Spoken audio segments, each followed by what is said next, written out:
Today we are going to discuss about introduction to plant pathogens. Here let us know about plant pathology or phytopathology.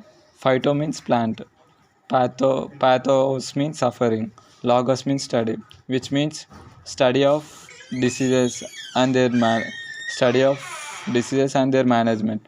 How it causes the disease and their resulting losses and their management. And now let us know about the pathogen. Pathogen is nothing but the disease causing organism. What is plant disease?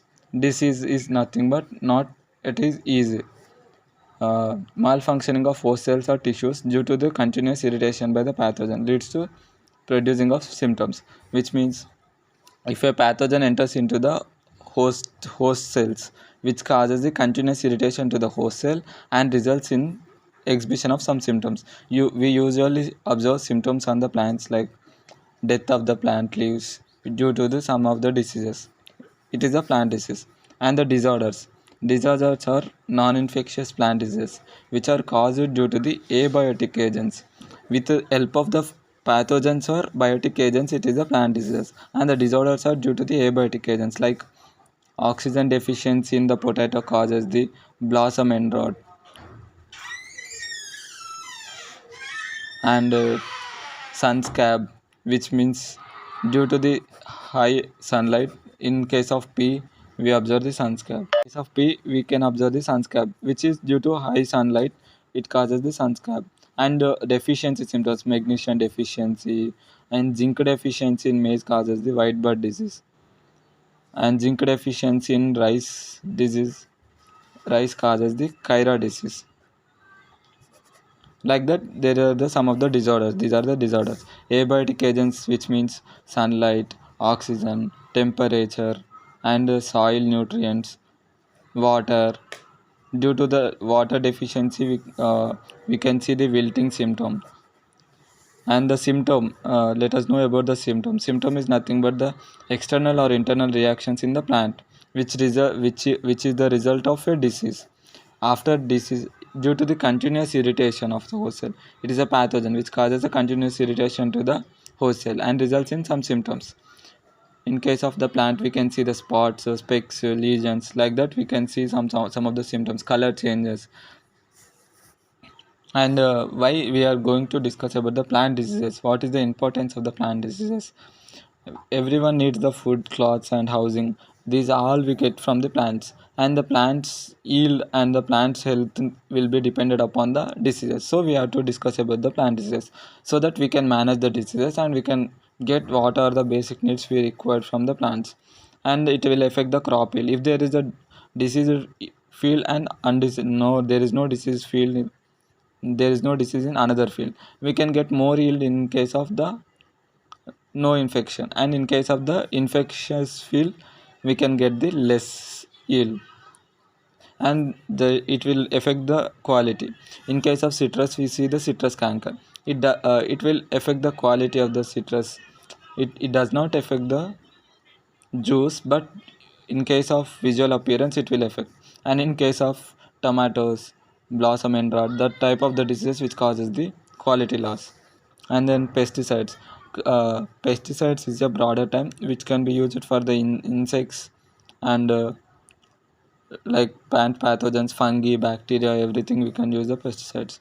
As the diseases are there in the field, we will go for the spraying of pesticides. Continuous spraying of the pesticides leads to the pollution. And then changing of the agricultural pattern.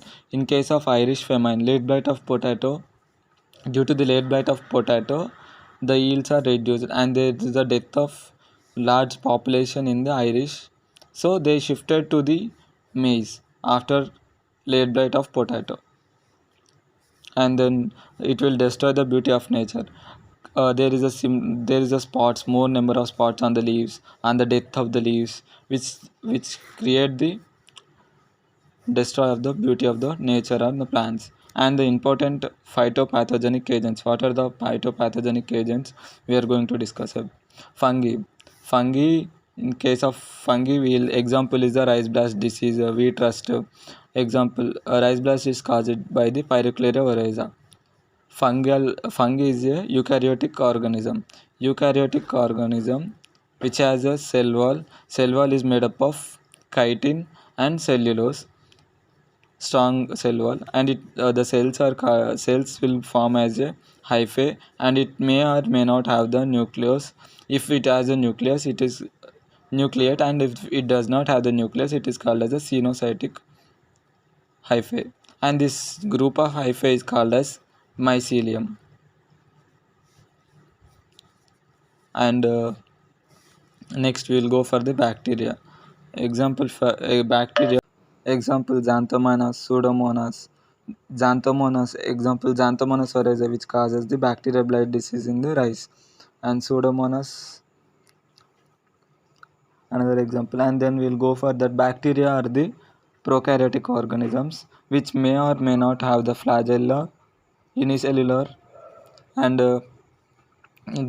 they have the DNA as a nucleic acid, and it will has the viroid, and cell wall is made up of the peptidoglycan, and it will reproduce through the binary fission, and diseases are spread through the cells of the bacterial cells.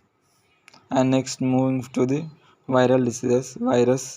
Virus example tobacco mosaic virus, bendy yellow bean mosaic virus, soybean mosaic virus, safflower mosaic virus. These are the viruses are ultra microscopic particles which are living living in case of host and non-living in case of outside, and these are obligate parasites as they are living only in case of the host, so these are very much connected with the host, so these are called as obligate parasites. And virus consists of DNA or RNA nucleic acid, and it has a protein coat, and it will multiply only in the host, and out of the host it is not alive, and it will be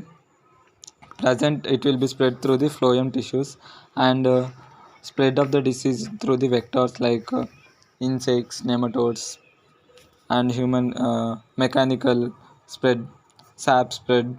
In case of tobacco mosaic virus, which is only spread through the sap, and it is through the mechanical spread only. And next, let us move to the viroids. About 40 plant diseases which are caused due to the viroids. And example for the viral diseases are potato spindle tuber viroid, and coconut kangdang kadang disease.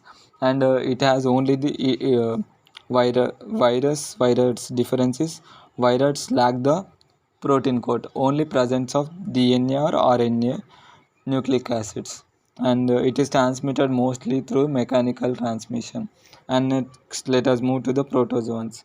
Protozoans are unicellular and microscopic organisms which are motile, and it produces a pseudopodia. You may know that example this is amoeba is also a protozoan organism. It produces a pseudopodia for the movement of cells and for nutrition.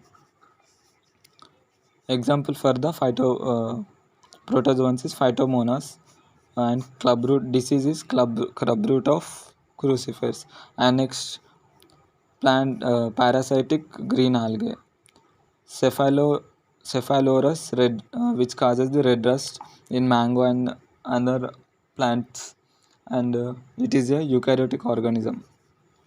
Next, let us move to the parasitic plants. Plants which will get nutrition from the another plants. These are called as a parasitic plants. It is of two types: complete parasites and incomplete parasites. Complete parasites means which totally depend upon the host for the nutrition. Incomplete parasites are they will depend only for the water or only for the food. Examples for the parasitic plants are Loranthus, Orobank, and Cuscuta. And let us move for the nematodes. Nematodes are the eukaryotic organisms, eel shaped, and produces the eggs and cysts for the survival.